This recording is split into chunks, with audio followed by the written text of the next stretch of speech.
જે વિશ્વભરમાં આખા પરિવારને જોડે અહીં પ્રતિષ્ઠિત છે એવા દાદાના સહૃદયથી દર્શન કરી અને સર્વ ભક્તો વતી હું દાદાના ચરણોમાં કોટી કોટી વંદન પાઠવું છું। હે પ્રભુ, દરેક માઈ ભક્તોના મનના મનોરથ પરિપૂર્ણ કરજો, મનની અભિલાષા પરિપૂર્ણ કરજો। જેવી આશાથી દર વર્ષે ભાદરવી મહા મહિનાના મેળા દરમિયાન દરેક ભક્તો અહીં દર્શન કરવા આવતા હોવાથી ઘરે બેઠા પણ એમને એવા જ આશીષ પ્રાપ્ત થાય એવા સર્વ ભક્તો વતી હું આપના ચરણોમાં કોટી કોટી વંદન કરું છું, કોટી કોટી વંદન કરું છું।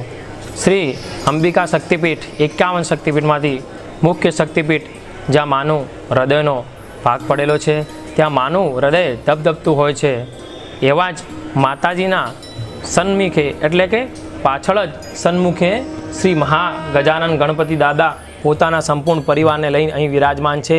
વિશ્વભરમાં એક જ શિલામાંથી પ્રતિષ્ઠિત હોય એવી એક જ એવી મૂર્તિ છે કે દાદા પોતાના સંપૂર્ણ પરિવાર જોડે અહીં વિરાજમાન છે। સર્વપ્રથમ દાદાના પત્ની એવા રિદ્ધિ માતા છે, તે પછી દાદા શ્રી ગણેશના દ્વિતીય પત્ની સિદ્ધિ માતા છે, તેના પછી એમના પ્રથમ પુત્ર શુભ અને તેના પછી એમના દ્વિતીય પુત્ર લાભ છે, તે પછી એમના પૌત્ર કહેતા પ્રથમ શ્યામ અને તેના પછી કુશળ આવે છે। સર્વ પ્રાપ્તિ થતાં છેવટે એમની અતિ પ્રિય પુત્રી સંતોષી માં છે અને એમનું વાહન મૂષક રાજ પણ છે। એવા સર્વ પરિવાર જોડે મૂષક રાજના દર્શન કરી ભક્તો કૃતાર્થ થાય એવા આ દાદાના હૃદય સમીપા સહ પ્રસાદ પ્રાપ્તિ માટે હું સર્વવતી દાદાના ચરણોમાં કોટી કોટી વંદન કરું છું। દાદા શ્રી ગણેશના પૂજન અર્ચનથી સર્વપ્રથમ ભગવાન આપણને આ સંકેત અને સંદેશ પાઠવે છે કે ભગવાન ગણેશના પૂજનથી મનુષ્યને શું પ્રાપ્ત થાય છે। સર્વપ્રથમ રિદ્ધિ એટલે કે મનુષ્યના અંદર જે બુદ્ધિની પ્રતિમા છે એને રિદ્ધિ કહેવામાં આવે છે। મનુષ્યની અંદર બુદ્ધિની પ્રતિમા હોય તો એને સિદ્ધિ એટલે કે સફળતાની પ્રાપ્તિ થાય છે। તે પછી એમના પ્રથમ પુત્ર શુભ એટલે કે સારા વાનાની પ્રાપ્તિ થાય છે।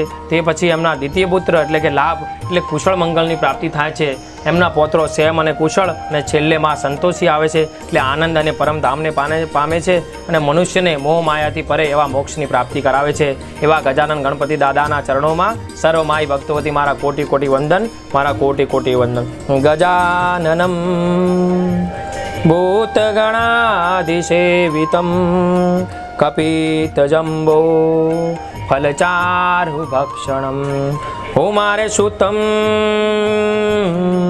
શોક વિનાશકારકમ નમામિ વિઘ્નેશ્વરમ પાદ પંકજમ।